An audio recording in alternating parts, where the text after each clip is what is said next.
Ang kagitingang ipinamamala sa mga sundalo sa digmaan ay hindi kailanman matatawaran.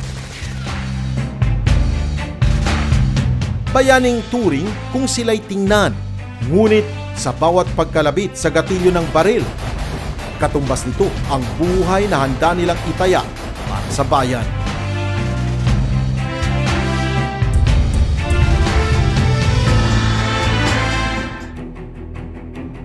Matapos ang matagumpay na operasyon ng 103rd Infantry Brigade sa mga natitirang miyembro ng DI Maute Group sa Maging Lanao del Sur, nakilala namin ang mga sundalong ito na mismong nakasagpupa ng teroristang grupo. Sila ang mga sundalong kabilang sa pinagsanib na puwersa ng 51st at 55th Infantry Battalion. Ang 51st Infantry Battalion na pinangunahan ni Lieutenant Colonel Fernando Payapaya ang naatasang maging main effort ng brigade na nagsagawa ng clearing operation matapos ang close air support ng Philippine Air Force. Nandoon kami sa area, naririnig namin yung actual na encounter, mix. Unang-una, ang iniisip ko talaga is safety ng tropa ko. Yun ang pinaka-importante sa akin. Nasa mismong battle area naman noon sila Captain Ray J. Meneses, First Lieutenant Mike Aris Reyes at First Lieutenant John Mark Tayaban na pawang ground commanders ng 51st IB. Sa aming naging panayam sa kanila, buo nilang inilahad ang bawat detalye ng kanilang naging karanasan sa pagtugis sa prominenteng teroristang grupo. Ako yung mag-main effort. So, meaning kapag main effort kasi, ikaw ang papasok sa ground na hindi ka na magmamaneuver kundi frontal attack yung gagawin mo. Yan yung unang-unang mararamdaman mo. Takot, kaba. Parang ganun. Pero mawawala yan kung ang mission mo is yung thinking mo, direct ka sa mission or yung goal mo. Yan yung encounter ko na gera talaga kasi halos buong maghapon din siya. Tapos yung description ng area namin, yung target namin, high ground siya. Siya yung pinakamataas dun sa lahat. So medyo mahirap din siya or medyo alanganin din na makuha. Pero nakuha naman namin dahil sa yun nga, yung mga maneuver na ginawa namin. Mixed emotions na siya eh. Siyempre ang unahin, safety talaga. And then doon na kailangan i-build up mo yung sarili mo na gamitin mo na yung mga tinuro sa'yo ng school. Yan na yun. Doon na papasok, mag-ano ka na ng tactics. Actually, meron na mga binibigay na command yung higher headquarters. Pero yung tactics and strategy, sa amin yun kasi manggagaling as a company commander or as a leader. Malakas talaga yung mga putok, sir. And then, dun sa pinestuhan din namin, marinig mo yung mga bala na dumadaan talaga sa kwan. Kung hindi ka talaga mag-drop is, kahit nakadrop ka, marinig mo pa rin yung mga bala na dumadaan talaga sa ulo. And then, ang pinagkubiran namin dun, sir, is mga kwan lang, mga damo, matataas na damo. Ang pinilit ko dun, sir, is kumalma, sir. And then, isipin yung tropa kung saan sila ilagay para hindi kami maunahan ng kalaban. Ayon pa sa mga ito, hindi rin naging madali sa kanila ang engkwentro dahil na rin sa mga makabagong kagamitan ng mga kalaban. At tila kabisado na rin nila ang jungle tactical warfare. Kabisado nila yung area. So alam nila kung saan sila mag-i-exit kung ganito yung mga senaryo. Kasi katulad din namin, meron din silang ginagawa ng mga drills. Parang mga fire drill, earthquake drill. Alam nila yan, yung exit route nila in case na maka-encounter sila ng tropa. Guerrilla tactics, yung katulad ng NPA. Kapag hindi nila kaya, tatakbo na sila. Yun yung style nila. Or else, kapag nakaposition man sila, yung pupunta talaga sila sa bundok para hindi sila makita. Kasi mas mabilis silang gumalaw kapag nandun. Highly mobile to eh, highly mobile. Parang ang tactics nila ngayon is yun nga, na halintulad namin sa New People's Army rin. Gayunpaman, matagumpay na na-clear ng 51st IB ground commanders ang kanilang designated mission area mula sa presensya ng mga kalaban. Pag-officer kasi, ang unang iniisip is yung tropa, yung kasama nila. Paano ba i-direct yung mga to? Paano ba sila mag-guide? Yun kasi yung unang-una, sir. Bali, nawala na talaga yung cancer, yung ganun na pag-iisip kasi focus talaga sa kung ano yung mission, sir. Before ka maglakad sa umaga or gabi or asang ka mapunta, dasal talaga. Importante yun. Kaya siguro, yun yung isa namin may pagmamalaki na andyan siya lagi, nakasubaybay sa amin. And so far, walang kahit gas-gas o kaya galos sa tropa ko. Yun talaga yung most rewarding na walang nasugatan sa inyo. Actually, okay lang na kahit walang ma-recover. Pero dapat talaga i-balance mo yung mission accomplishment dun sa moral of troops. Yun lang din. Pero sobrang saya na ng pakiramdam na matapos mo yung mission na yun, parang hitting 2 birds in 1 stone. Tapos yung mission, walang casualties sa tropa. Hindi naman naging ganong kadali ang naging karanasan ng tropa ng 55th Infantry Battalion na pinangunahan ni Lieutenant Colonel Don Villanueva sa pagkakaipit ng kanyang mga sundalo sa battle area kung saan nalagasan sila ng isang tropa. Sila ang inatasang maging supporting effort ng brigada na magsisilbing blocking forces para hindi sana makatakas ang teroristang grupo. Ngunit sa hindi inaasahang pagkakataon, na-corner na sila ng mga ito bago pa man sila nakarating sa kanilang designated position. Meron kaming iniwasan na key terrain to include yung some communities doon para naman hindi sila mabulabog. But then, unexpectedly, sila yung unang bumaril sa amin. In-engage namin yung position ng nagpa-fire sa amin in different direction. So hindi na kami nakaabot doon sa supposed to be blocking positions namin. Sina First Lieutenant Aurelio Sarandona at Second Lieutenant Kevin Camua ng 55th IB ang mismong nasa battle area noong panahong yun. Ngunit hindi pa rin nila lubos maisip ang mahirap na sitwasyon na kanilang pinagdaanan sa kamay ng DI Maute ISIS Group. Hindi kami nag-expect na nandun yung mga armado. So maraming mga baril na nandun sa loob. Mahirap ipasukin kasi nga yung volume of fire ng kalaban is masyadong malakas. Kahit anong pilit ng pasukin namin, nakalapit na kami. Binubugahan talaga kami ng malalakas na kalibre ng baril nila. And then pumuputok din sa amin yung caliber 50 nila. Kaya pag pumutok yung caliber 50, putol talaga yung puno ng saging. Sa tabi namin, wala kaming ibang mataguan. Kaya talagang ginapang namin ang ginapang. Sa kaliwat ka ng pagtama ng malalakas na kalibre ng baril sa kanilang naging posisyon, doon napuruhan si Private Clint Ray Armada na nasa mismong company ni First Lieutenant Sarandona. Dito na nagsimulang mas naging mahirap ang kanilang naging sitwasyon dahil mas kailangan na nilang makuha ang katawan ng killed in action nilang kasamahan. Sumigaw na yung trupa ko na isa na wala na daw yung kasama namin. So medyo nalumural ako noon nung time na yon kasi ayaw ko na mayroong mawala sa kasama ko. Yun yung priority namin. Kahit lifeless na yung katawan niya is makuha lang yung katawan niya doon sa area para hindi lang siya mapugutan. Yun yung assumption namin pag mayroong trupa na namamatay. Kahit na may prior intelligence na sa amin talaga magwi-withdraw yung nabomba, pero we did not expect na ganun talaga kalakas pala. In the process, namatayan nga kami ng isa and nawundidan din kami. Inabot ng halos 9 na oras ang pagkakaipit ng tropa ng 55th IB sa isang open field area na kanilang pinagtataguan. Ayon pa sa kanila, nahirapan silang makipagsabayan sa teroristang grupo dahil na rin sa pag-iingat nilang madamay ang katabing MILF community. Kahit ng ibang putok na kanilang natanggap mismo nang galing sa katabing komunidad. So, hindi kami nagpaputok dito sa sa side ng community kasi nga alam naman namin na baka may mga tao doon sa lugar. And then baka yung kalaban naglapit lang doon kunyari and then nagpanggap sila na mga MI. Hindi natin masabi. Kaya hindi kami nagpaputok sa may side ng community. Ang pinutokan lang namin is talaga dito lang talaga kami nag-volume of fire sa may harapan. Mula umaga pa lang hanggang tanghali, hanggang hapon, wala talagang kain yung tropa. Wala di inom kasi wala man kami makuha ng tubig doon. Malaki talaga yung naging sakripisyo ng mga tropa. They were surprised initially kasi nga the fires are coming from the different directions other than doon sa focus namin.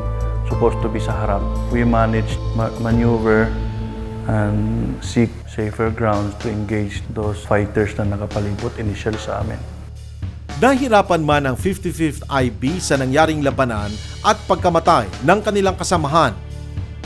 Ngunit ang kanilang determinasyon at katatagan ang nagdala sa kanila na matapos pa rin ang kanilang misyon. Namatay siya during the line of duty. Malungkot lahat, syempre. Pero hindi yun ang dahilan para hindi namin ipagpatuloy yung mission namin, para hindi namin gawin yung trabaho namin. Tuloy pa rin.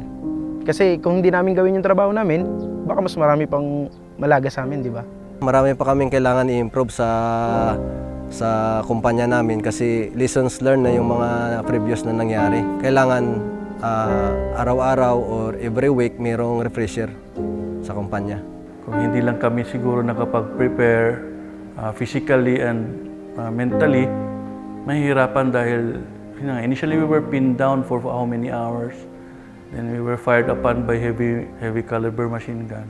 Talagang sinunod lang ng tropa yung SOP until such time na paatras namin yung armado.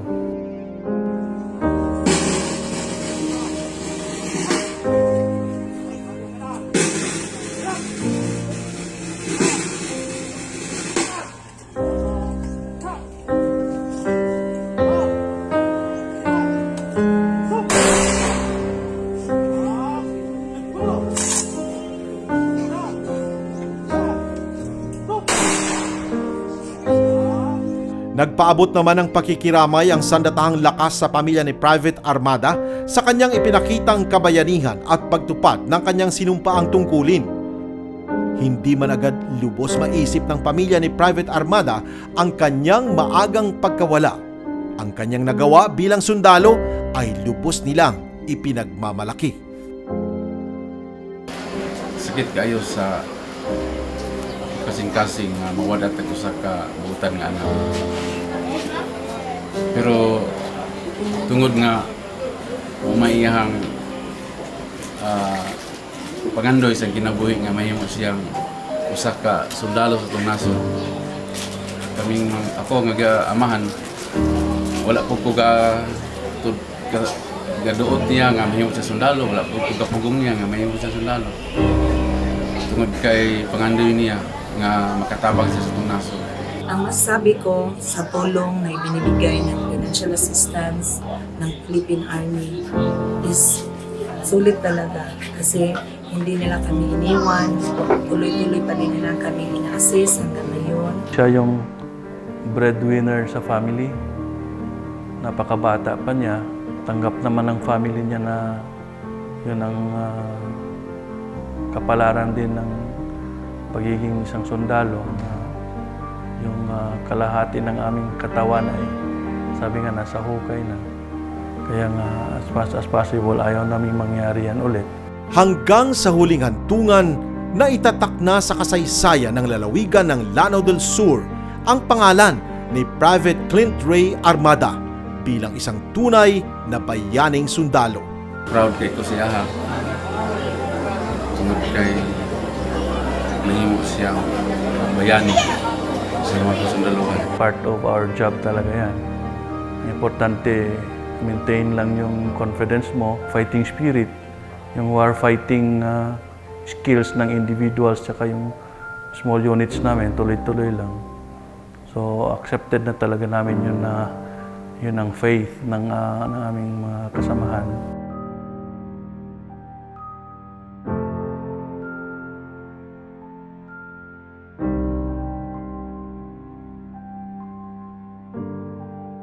Hindi rin maisasantabi ang katapangan ng mga sundalong humarap at nasugatan sa natapos na bakbakan. Isa noon si Private First Class Romeo Aklan ng 5th Infantry Battalion sa mga nagtamo ng sugat sa mukha dahil sa engkwentro.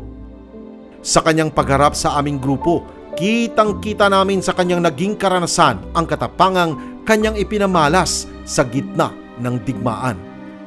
May tumama sa baril ko. Yung splinter na yung parang apoy na yung bumuga. Doon tumama sa mukha ko. Tapos lapisan yung yung natamaan ako, nagtago ako. Siya noon ang nasa harapan, kaya naman hindi naging madali kung siya ang unang mapupuntirya ng kalaban. At sa halip na sumuko matapos masugatan, mas pinili niya pa ring magpatuloy sa laban para na rin sa kanyang mga kasamahan. Naisip ko rin na baka may mas malala pa tama ko doon kasi dumudugo na yung mukha ko. Naisip ko din na magtago tapos lumaban. Kailangan lumaban para mabuhay. Mapapatunayan na sa gera walang nananalo at lahat nagiging biktima lamang. Biktima ng paniniwala, biktima ng karahasan, at biktima ng digmaan. Kung meron mang pinakamalalang bunga ang gera, ito ang mga sibilyang naiipit sa kaguluhan. Tulad na lamang ni Arnold na isang panday sa ginagawang moske malapit sa kampo ng mga terorista. Minabuti ng aming grupo na hindi na ipakita ang kanyang mukha para na rin sa kanyang proteksyon at sa aming pakikipagpanayam sa kanya, mababakas ang trauma na kanyang dinadala matapos siyang makulong kasama ang teroristang grupo sa isang moske na naging kampo ng mga kalaban. Nagkaputukan na, sir. Hindi na nagkapagkataon na kwan. Naipit na rin ako doon. Wala na rin ako, sir, sa sarili ko nun, sir. Sobrang heavy na yung sir, putok. Yun pong naisip ko, sir, na parang hindi na ako mabubuhay. Pero hindi pa rin nawawala sa isip ko na makalayo sa kanila. Mabukod ako sa kanila. Gusto kong bumukod sa kanila. Siya rin ang nagpatunay na Dawla Islamiyah ISIS group ang kanyang nakasama sa loob at hindi mga miyembro ng MILF. Mas naging emosyonal pa si Arnold sa paniniwalang hindi na siya mabubuhay sa mga panahong yun. First time ko sila makikita yung mga mukha nila, sir, kasi ang mga kasama ko doon, sir, na nakikita ko doon ang mga tunay na MILF, kilala ko yung mga mukha. May language sila nga hindi ko maintindihan, sir. Hindi ko alam kung papatayin nila ako. Binigyan ako ng sir, pagkakataon na pangalawang buhay. Napunta ko sa mabuting mga kamay. Hindi ko naman nakalain na ganun ang mangyari sa akin, sir. Doon ako napunta. Hanap buhay lang sa akin, sir. Nadatnan na lamang siya ng mga sundalo sa pangalawang araw ng clearing operation matapos siyang makawala at mahiwalay sa teroristang grupo. Isang converted Muslim si Arnold at mariin niyang kinukundina ang paggamit ng mga teroristang grupo sa turo ng Quran. Ang naririnig at naramdaman ko, sir, wala kang karapatan na maghukom sa buhay ng tao, sa kapwa mo tao, maliban lang sa Allah. Tao lang ang gumagawa ng masama, sir. Kaya nasira ang Islam. Panawagan ko lang, sir, na matulukan na yung karahasan na nangyayari dito sa ating bansa, sir, na yung terorismo na ma-stop na sila. Isa lamang ang kwento ni Arnold at buhay na itinaya ni Private Clint Ray Armada sa mga biktima ng walang kabuluhang ideolohiya. Sila ang mga bakas ng digmaang hindi kailanman mababawi sa puso at kaisipan ng bawat isa. Para sa mga sundalong ito, hindi maiwawaglit sa kanilang kaisipan na ang kamatayan ay kakambal ng kanilang tungkulin, lalo na't buhay sa buhay ang labanan sa digmaan. Bago ka magsundalo, kailangan nasagot mo na handa ko bang ibuwis yung buhay ko para sa bayan. Kaya before ako magsundalo, sabi ko sa sarili ko, handa akong ibuwis yung buhay ko para sa bayan. Ayaw mang aminin ng mga militar na sila'y nababahala sa mga bagong estratehiya ng mga terorista. Hindi nila itinatanggi na mga ito'y nakakaapekto sa kanilang operasyon laban sa mga bandido.